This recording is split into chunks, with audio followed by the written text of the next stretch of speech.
ಬೀಡು ನಡೆಯಲಿ ಮುಂದೆ ಮತ್ಸ್ಯನ ನಾಡಿನೊಳು, ಕಟಕಾಡಿ ದೂತರು ಕೂಡೆ ಸಾರಲಿ.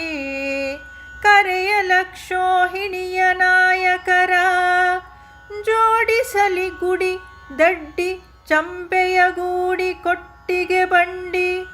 ನಡೆಯಲಿ ನಾಡಬಿಟ್ಟಿಗಳು ಎಂದು ಕೌರವರಾಯ ನೇಮಿಸಿದ. ಪಾಂಡವರ ಇರವನ್ನು ತಿಳಿಯಲು ಗೋಗ್ರಹಣವೇ ತಂತ್ರ ಎಂಬ ಕೌರವನ ವಿಚಾರಕ್ಕೆ ಭೀಷ್ಮದ್ರೋಣರು ಸಮ್ಮತಿಸಿ ಒಂದು ವಿಚಾರವನ್ನು ನೆನಪಿಸ್ತಾರೆ.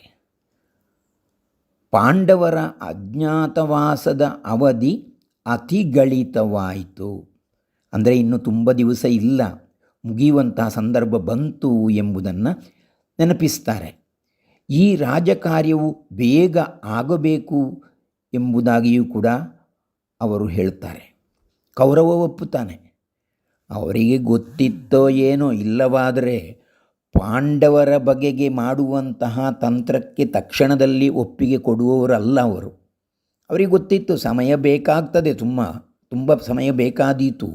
ಹಾಗಾಗಿ ಇವನ ವ್ಯವಸ್ಥೆ ಮಾಡುವ ಹೊತ್ತಿಗೆ ಅಲ್ಲಿ ಅಜ್ಞಾತವಾಸ ಮುಗಿದಿರ್ತದೆ ಎಂಬಂತಹ ಒಂದು ವಿಚಾರವನ್ನು ಅವರು ಮಾಡಿರಬಹುದೋ ಏನೋ. ಅಂತೂ ಕೌರವನಿಗೆ ಅದು ಅರ್ಥ ಆಗಿರಲಿಕ್ಕಿಲ್ಲ. ಈ ರಾಜಕಾರ್ಯ ಬೇಗ ಆಗಬೇಕು ಅಂತ ಹೇಳಿದ್ದೇ ತಡ. ಕೌರವನು ತಕ್ಷಣದಲ್ಲಿ ಎಲ್ಲ ಕೆಲಸವನ್ನು ತಿಳಿದಂಥವನೇ ಅವನು, ಸಂಶಯ ಇಲ್ಲ, ಎಲ್ಲ ಗೊತ್ತಿದೆ. ಬೀಡು ನಡೆಯಲಿ ಮುಂದೆ, ಮೊದಲು ಸೇನೆ ಹೋಗಬೇಕು. ಮೊದಲು ಸೈನ್ಯವು ಹೋಗಿ ವಿರಾಟ ದೇಶದಲ್ಲಿ ಬೀಡು ಬಿಡಲಿ.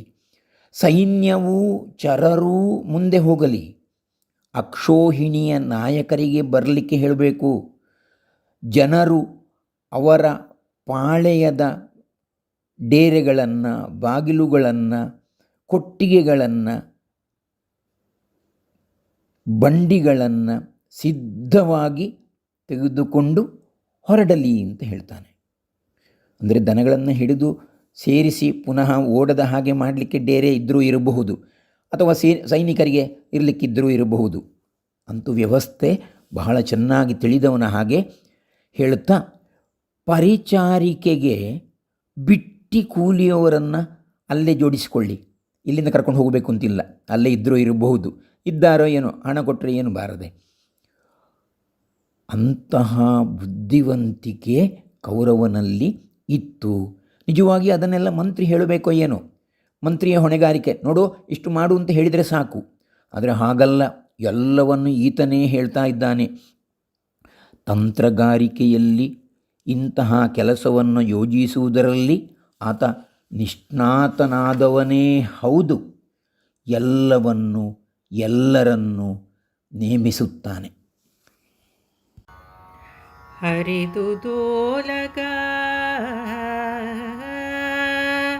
ಮರುದಿವಸ ಗುಡಿ ಹೊರಗೆ ಹೊಯ್ದವು. ಸನ್ಮುಹೂರ್ತದೊಳರಸ ಹೊರವಂಟನು ಸುಶರ್ಮಾದಿಗಳ ಗಡಣದಲ್ಲಿ. ಸುರನದಿ ಸುತ ಕರ್ಣ ಕೃಪಗುರು ಗುರುಸುತಾದಿ ಮಹಾಪ್ರಧಾನರು. ಕರಿ ತುರಗ ರಥಪತ್ತಿಯಲಿ ಹೊರ ಒಂಟರು ಒಗ್ಗಿನಲಿ.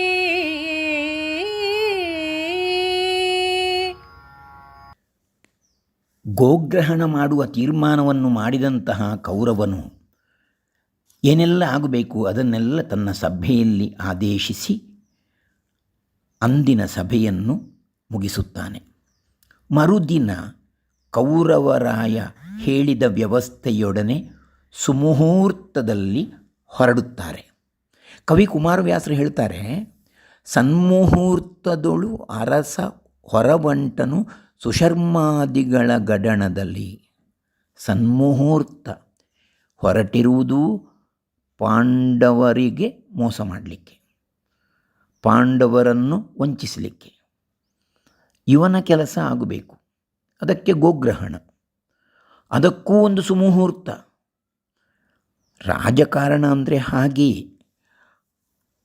ಅವರಿಗೆ, ಅದರಲ್ಲಿಯೂ ಕೂಡ ಕೌರವನಿಗೆ ಅರಮನೆಯಲ್ಲಿ ಸುಮುಹೂರ್ತವನ್ನು ಹೇಳಲಿಕ್ಕೆ ಏನು ಜ್ಯೋತಿಷ್ಯರ ಕೊರತೆಯೋ ಪುರೋಹಿತರ ಕೊರತೆಯೋ, ಬೇಕಾದಷ್ಟು ಮಂದಿ ಇದ್ದಾರೆ. ಅವರು ಹೇಳಿದಂತಹ ಸಮಯ. ರಾಜಕಾರಣದಲ್ಲಂತೂ ಜ್ಯೋತಿಷ್ಯ, ಪೂಜೆ, ಮಂತ್ರವಾದ, ಮಾಟ, ವಿಭೂತಿ, ಕುಂಕುಮ, ನೂಲುಧಾರಣೆ, ಉಂಗುರ, ಇದಕ್ಕೆಲ್ಲ ಪ್ರಾಶಸ್ತ್ಯ ಬಹಳ ಇದೆ.